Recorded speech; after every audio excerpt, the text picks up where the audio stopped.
pourquoi manque-t-on d'idées? Et justement, cet accompagnement autre que le financement qui a été annoncé dans ce programme d'Intelaka, est-ce que la banque aujourd'hui, avec bien sûr les ressources dont elle dispose, humaines bien naturellement, elle est à même de répondre à ce besoin? Parce qu'il y a ce besoin aujourd'hui, professeur Jay.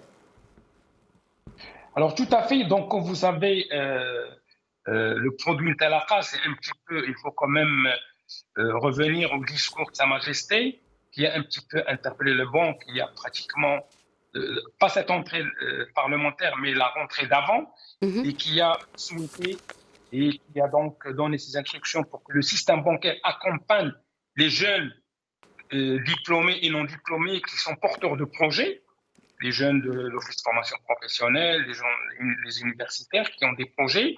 Et on a connu un très grand engouement, une grande dynamique durant ce premier trimestre 2020. Pour être honnête, et ça n'engage que moi-même, ce que nous avons constaté, c'est qu'au début, il y avait une très forte dynamique, il y avait un reporting très très rapproché du top management des banques, des autorités monétaires sur le produit Intelaka, et les banques se faisaient même compétition, puisque 80% de ce produit est garanti par l'État, par la CCG. Il faut saluer l'effort que fait la Caisse centrale de garantie, qui a maintenant, comme vous savez, changé de paradigme.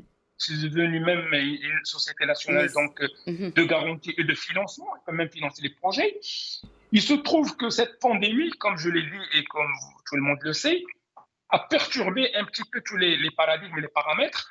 Et on s'était dit, il y a feu dans la demeure, dans le monde entier. Il faut d'abord sauver les entreprises existantes et sauver un petit peu le tissu industriel marocain.